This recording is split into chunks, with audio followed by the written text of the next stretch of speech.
Untuk pengenalan modul kali ini adalah Microsoft Excel. Jadi Microsoft Excel ini adalah aplikasi yang digunakan untuk mengolah data dalam bentuk angka dan lembar kerja spreadsheet. Excel ini punya terdiri dari baris sama kolom. Jadi ini disebut baris dan ini disebut kolom.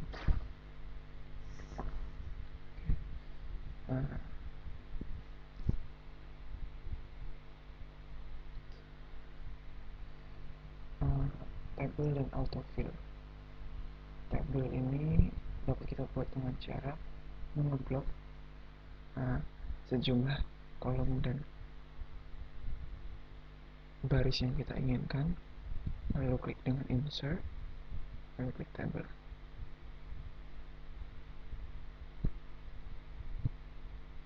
Nanti akan menjadi kolom seperti ini. Ini bisa digunakan untuk mengisi data atau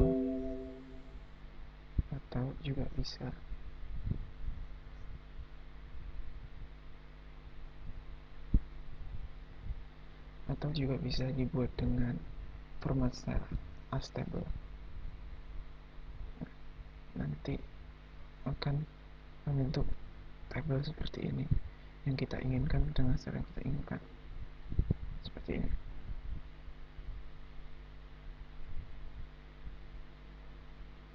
Oke. Lalu untuk autofill sendiri,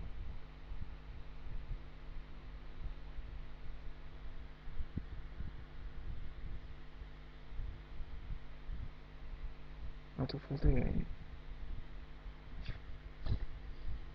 Operator perhitungan Microsoft Excel itu ada banyak contoh. Misalnya kita mau membuat dengan cara 30 plus 40.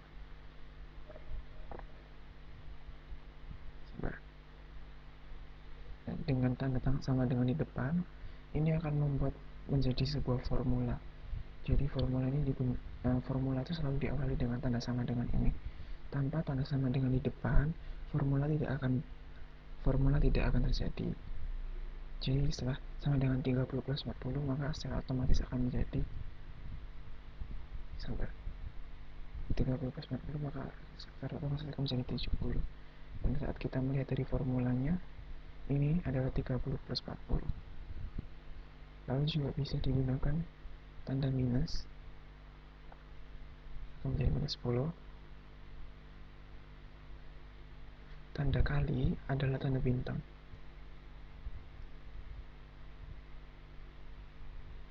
Dan tanda bagi adalah tanda atau. Nah, seperti itu. Lalu mengenal macam-macam perintah, rumus-rumus yang ada pada Excel. Rumus-rumus ada banyak pada Excel, yaitu misalnya max.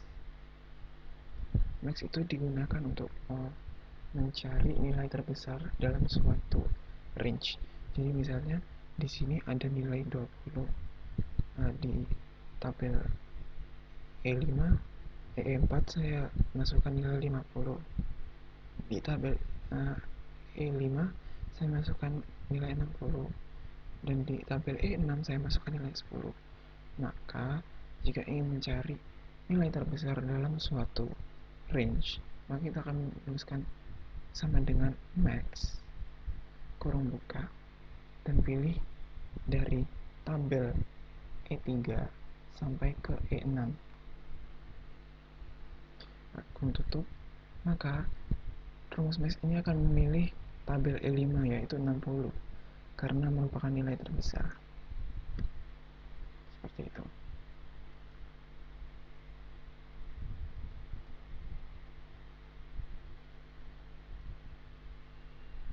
Nah, seperti itu. Lalu min ini adalah nilai terkecil. Jadi sama dengan min kurung buka, pilih data dari E3 sampai E6, lalu kurung tutup, dan jadilah data terkecil adalah 10. Untuk average ini adalah data rata-rata. Jadi rata-rata dari 4 buah data ini sama dengan average kurung buka ini. Dari E3 sampai E6 kurung tutup dan menjadi 35, yaitu rata-rata dari 4 data ini.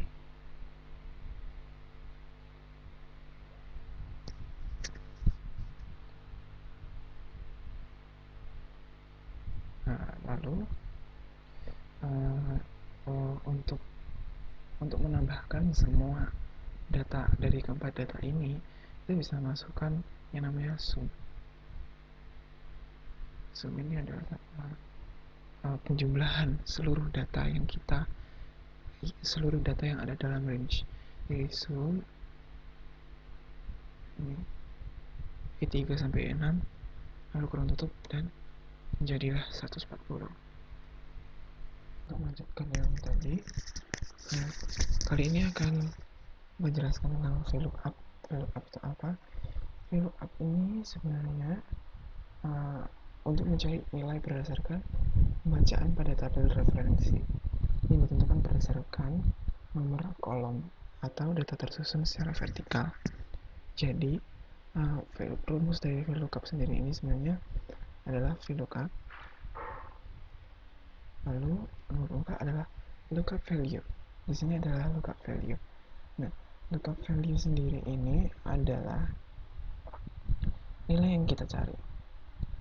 Ya, jadi adalah nilai yang cari. Jadi nilai yang akan kita cari pada kolom pertama sebuah tabel atau kolom paling kanan dari tabel referensi. Argumen ini bisa berupa angka, teks, tanggal, ataupun apapun. Nah, untuk VLOOKUP yang kali ini kita akan coba masukkan dari nomor 2 ini. Nah, lalu yang selanjutnya adalah table array. Table array ini adalah tabel referensi. Sebuah tabel referensi data yang terdiri dari 2 kolom atau lebih, di mana nilai yang dicari berada pada kolom pertama tabel data ini. Nah, jadi ini adalah tabel datanya saya buat. Nah, kayak gini. Lalu selanjutnya adalah call index number. Call index number ini sebenarnya adalah nomor kolom. Nomor kolom merupakan nomor kolom dari argumen. Jadi tabel referensi yang mengandung nilai data dan akan kita ambil nilai yang sebaris dengan posisi yang dicari pada kolom pertama. Nah, jadi kita akan memasukkan kolom nomor 1 misalnya. Nah, di sini argumen true atau false ini adalah bedanya adalah kalau true ini adalah tabel perkiraan. Jadi dia akan memperkirakan bukan data yang kita cari. Jadi J17 ini adalah nomor 2 kan. Nah, kalau approximate alias data yang perkiraan, maka dia akan menunjukkan data yang mendekati angka 2. Tapi untuk false, dia akan menunjukkan data yang ada di nomor 2 secara langsung. Nah, kali ini kita akan menggunakan argumen false dan hasilnya adalah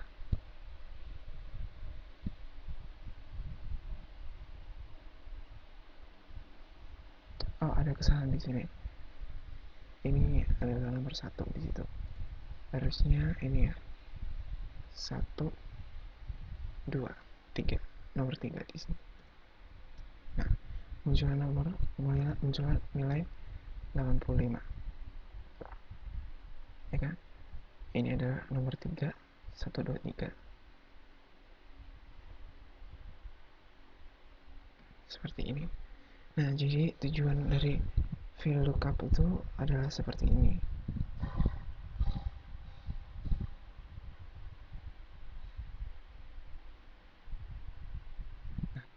Lalu secara sederhana adalah tentang fungsi bantu logika.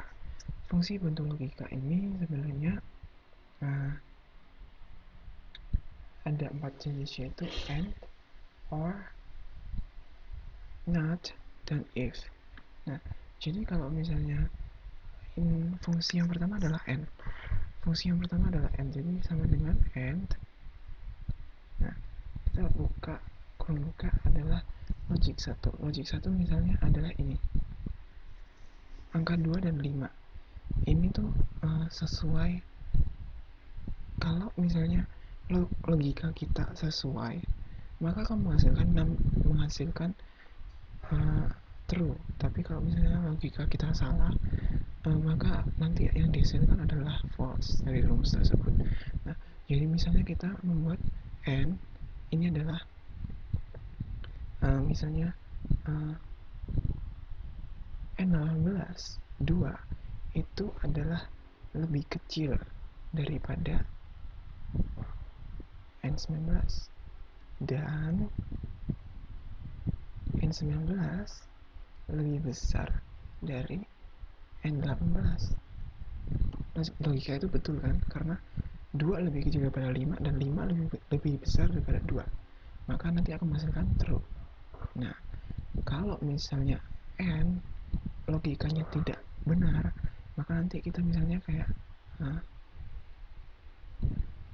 secara sederhana seperti kayak gini. Logikanya adalah 2 misalnya lebih kecil daripada 5, itu benar kan?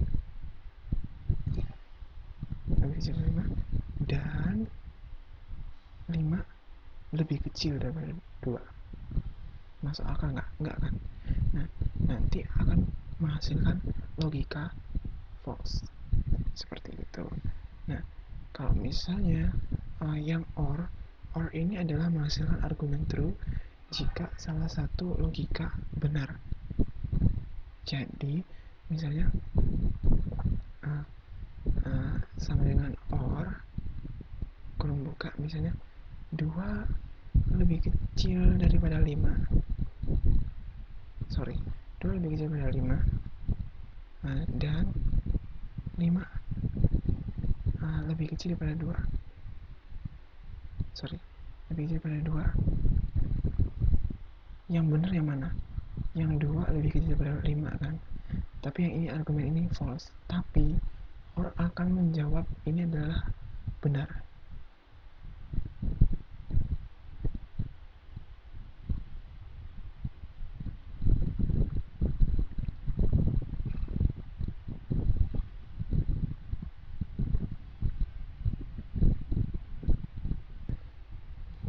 Maaf karena ada gangguan.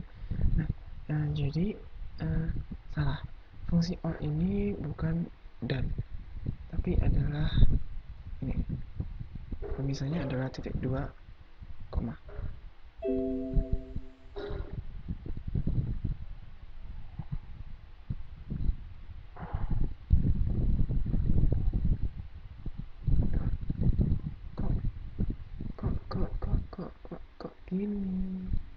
Kok gini sama dengan or permuka 2 lebih besar daripada 5,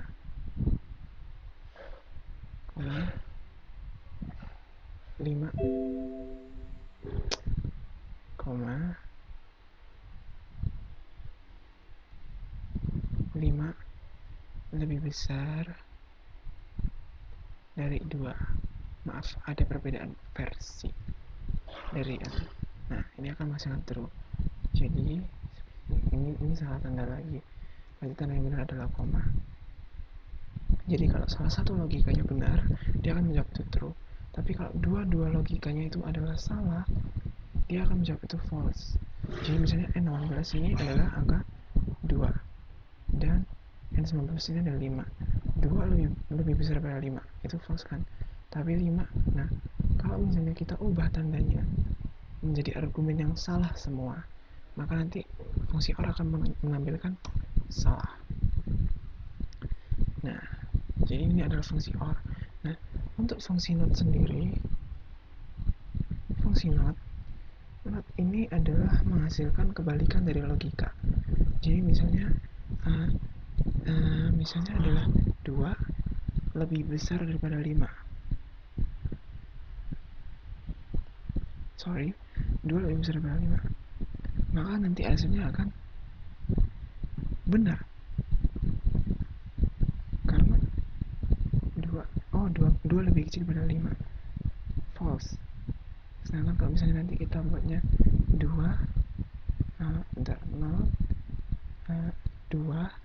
lebih besar pada 5, nanti hasil yang dihasilkan adalah true.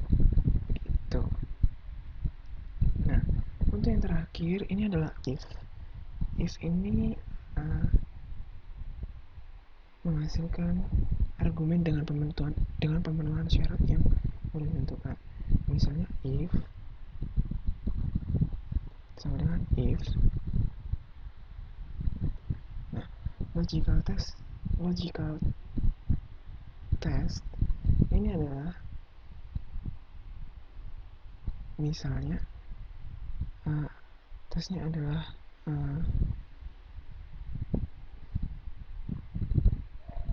misalnya apa ya?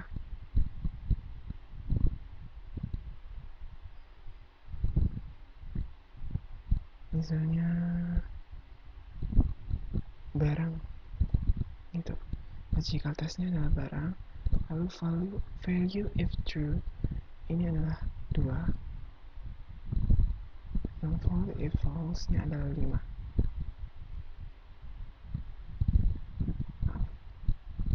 2 lebih besar daripada 5, lebih kecil daripada 5, dan ini 5 lebih kecil daripada 2. Nah, nanti hasilnya adalah gagal lagi. Maafkan. Ya, cuma bercanda aja. Enggak, itu bercanda aja. Jadi sebenarnya rumus kafanya sebenarnya kayak membuat 2 logika.